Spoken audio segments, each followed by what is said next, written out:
Senhora Presidente da Assembleia Geral, Ana Helena Barbuch, senhor Secretário-Geral, Antônio Gutierrez, caros chefes de Estado e de governos, representantes dos Estados-membros aqui reunidos. Este deveria ser um momento de celebração das Nações Unidas. Criada no fim da guerra, a ONU simboliza a expressão mais elevada da aspiração pela paz e pela prosperidade.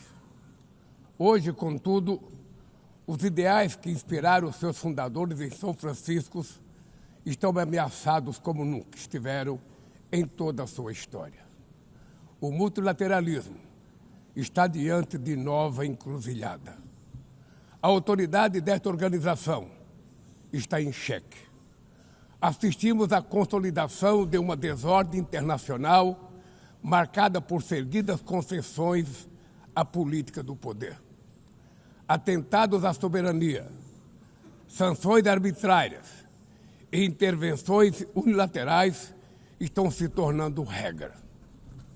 Existe um evidente paralelo entre a crise do multilateralismo e o enfraquecimento da democracia. O autoritarismo se fortalece quando nos omitimos frente à arbitrariedade. Quando a sociedade internacional vacila na defesa da paz, da soberania e do direito, as consequências são trágicas. Em todo o mundo, forças antidemocráticas tentam subjugar as instituições e sufocar as liberdades. Cultuam a violência, exalta a ignorância, atuam como milícias físicas e digitais e cerceiam a imprensa. Mesmo sob ataques sem precedentes, o Brasil optou por resistir e defender sua democracia, reconquistada há 40 anos pelo seu povo, depois de 2 décadas de governos ditatoriais. Não há justificativa para as medidas unilaterais e arbitrárias contra nossas instituições e nossa economia. A agressão contra a independência do Poder Judiciário é inaceitável. Esta ingerência em assuntos internos conta com o auxílio de uma extrema-direita subserviente e saudosa de antigas hegemonias. Falsos patriotas arquitetam e promovem publicamente ações contra o Brasil. Não há pacificação com impunidade. Há poucos dias, e pela primeira vez em 525 anos de nossa história, um ex-chefe de Estado foi condenado por atentar contra o Estado democrático de direito.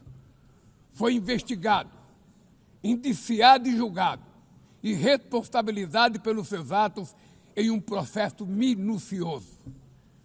Teve amplo direito de defesa, prerrogativa que as ditaduras negam às suas vítimas. Diante dos olhos do mundo, o Brasil deu um recado a todos os candidatos autocratas e àqueles que os apoiam. Nossa democracia e nossa soberania são inegociáveis. Seguiremos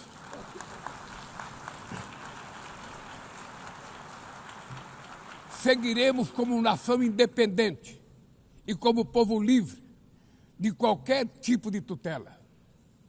Democracias sólidas vão além do ritual eleitoral. Seu vigor pressupõe a redução das desigualdades, a garantia dos direitos mais elementares, a alimentação, a segurança, o trabalho, a moradia, a educação e a saúde. A democracia falha quando as mulheres ganham menos que os homens ou morrem pelas mãos de parceiros e familiares. Ela perde quando fecha suas portas e culpa migrantes pelas mazelas do mundo. A pobreza é tão inimiga da democracia quanto o extremismo.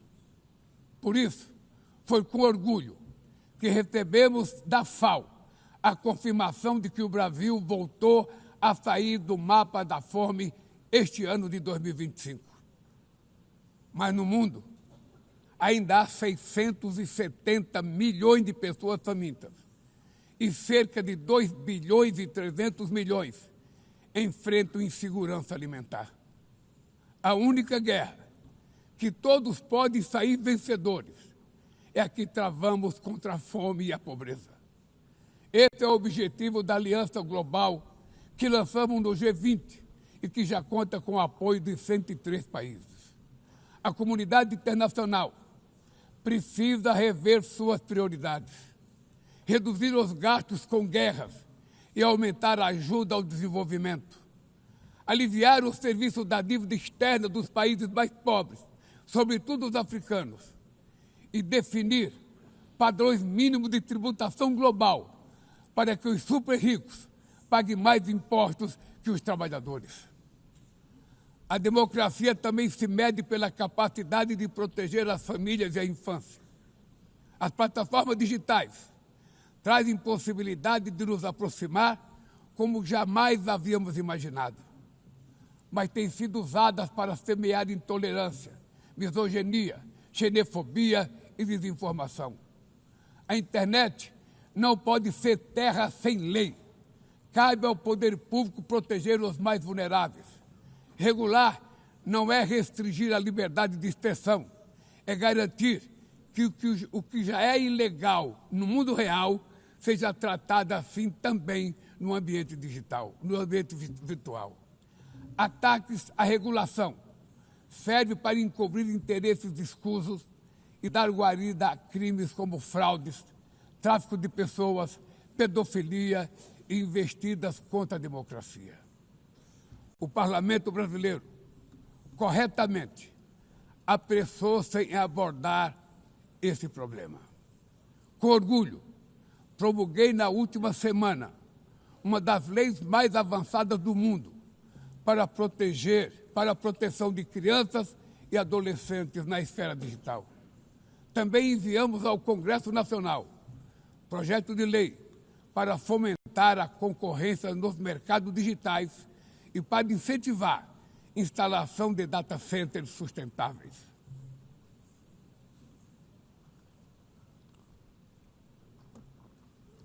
Para mitigar os riscos da inteligência artificial, apostamos na construção de uma governança multilateral em linha com o Pacto Digital Global aprovado neste plenário o ano passado.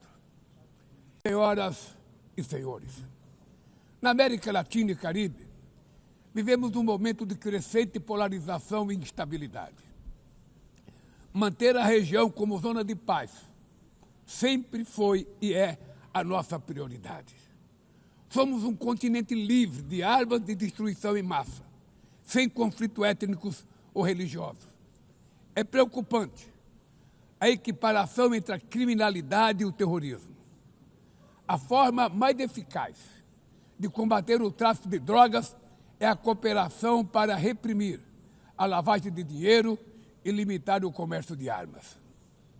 Usar força letal em situações que não constituem conflitos armados equivale a executar pessoas sem julgamento. Outras partes do planeta já testemunharam intervenções que causaram danos maiores do que se pretendia evitar, com graves consequências humanitárias. A via do diálogo não deve estar fechada na Venezuela. O Haiti tem direito a um futuro livre de violência e é inadmissível que Cuba seja listada como o país que patrocina o terrorismo. No conflito na Ucrânia,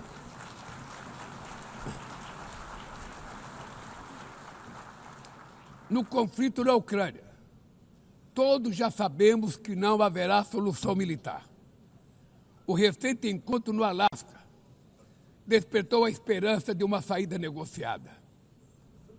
É preciso pavimentar caminhos para uma solução realista. Isso implica levar em conta as legítimas preocupações de segurança de todas as partes. A Iniciativa Africana e o Grupo de Amigos da Paz, criado por China e Brasil, podem contribuir para promover o diálogo. Nenhuma situação é mais emblemática do que o uso desproporcional e ilegal da força do que a da Palestina.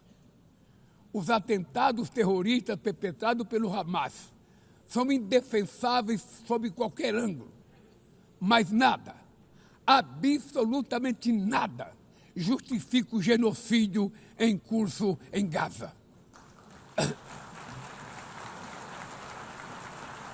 Ali, sob toneladas de escombros, estão enterradas dezenas de milhares de mulheres e crianças inocentes. Ali também estão sepultados o direito internacional humanitário e o mito da superioridade ética do Ocidente.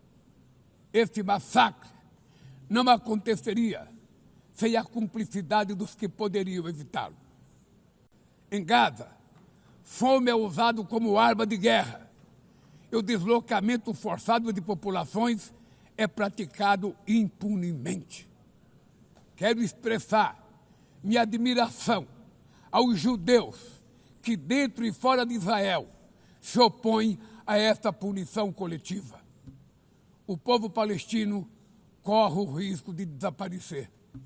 Só sobreviverá como um Estado independente integrado à comunidade internacional. Esta é a solução defendida por mais de 150 membros da ONU, reafirmada ontem aqui, nesse mesmo plenário, mas obstruída por um único veto.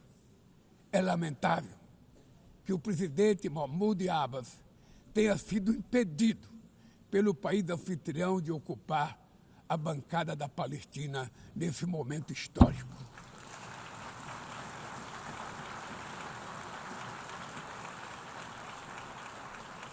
O alastramento desse conflito para o Líbano, para a Síria e o Irã e o Catar fomenta a escalada armamentista sem precedentes. Senhoras presidentas, bombas e armas nucleares não vão nos proteger da crise climática. O ano de 2024 foi o mais quente já registrado. A COP30 em Belém, no Brasil, será a COP da verdade. Será o momento de os líderes mundiais provarem a seriedade de seu compromisso com o planeta.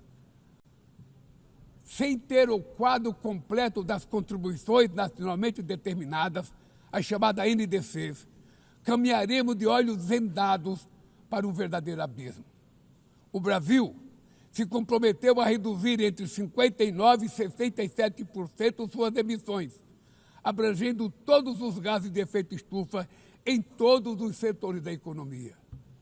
Nações em desenvolvimento enfrentam a mudança do clima ao mesmo tempo que lutam contra outros desafios.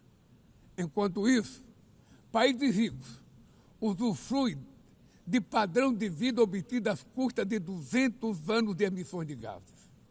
Exigir maior ambição e maior acesso a recursos e tecnologias não é uma questão de caridade, é apenas uma questão de justiça.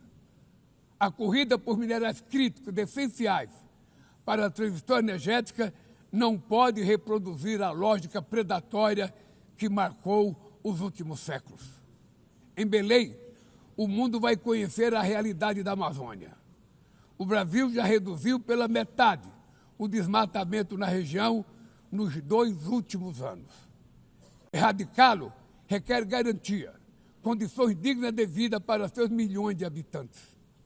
Fomentar o desenvolvimento sustentável é o objetivo do Fundo Florestas Tropicais para Sempre, que o Brasil pretende lançar para remunerar os países que mantêm suas florestas em pé. É chegado o momento de passar da fase da negociação para a etapa da implementação.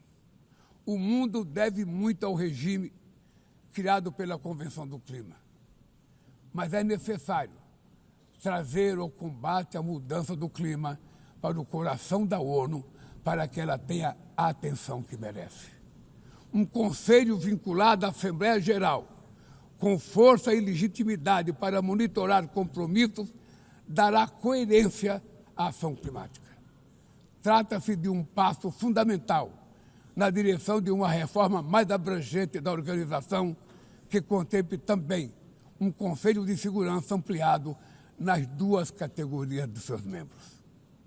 Poucas áreas retrocederam tanto como o sistema multilateral de comércio.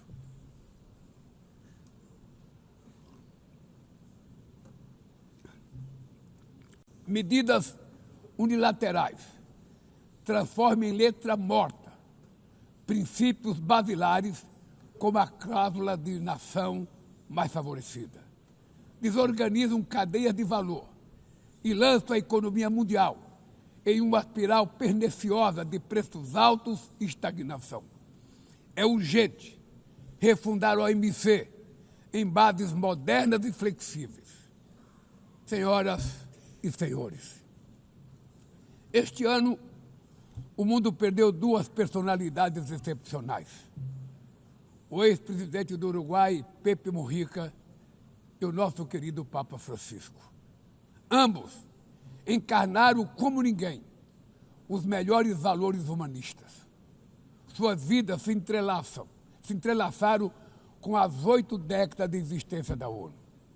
Se ainda estivesse entre nós, provavelmente usariam esta tribuna para lembrar que o autoritarismo, a degradação ambiental e a desigualdade não são inexoráveis.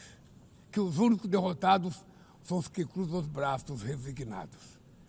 Que podemos vencer os falsos profetas de oligarcas que exploram o medo e monetizam o ódio. E que o amanhã é feito de escolhas diárias e é preciso coragem de agir para transformá-lo. No futuro que o Brasil vislumbra, não há espaço para a reedição de rivalidades ideológicas ou esfera de influência. A confrontação é inevitável. Precisamos de lideranças com clareza de visão, que entendam que a ordem internacional não é um jogo de soma zero. O século XXI será cada vez mais multipolar. Para se manter pacífico, não pode deixar de ser multilateral.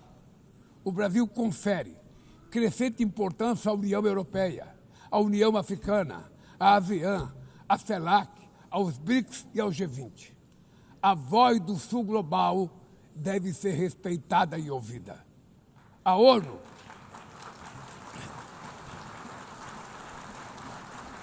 ONU tem hoje quase 4 vezes mais membros do que os 51 que estiveram na sua fundação. Nossa missão histórica é a de torná-la novamente portadora de esperanças e promotora da igualdade e da paz, do desenvolvimento sustentável e da diversidade e da tolerância. Que Deus nos abençoe a todos e muito obrigado.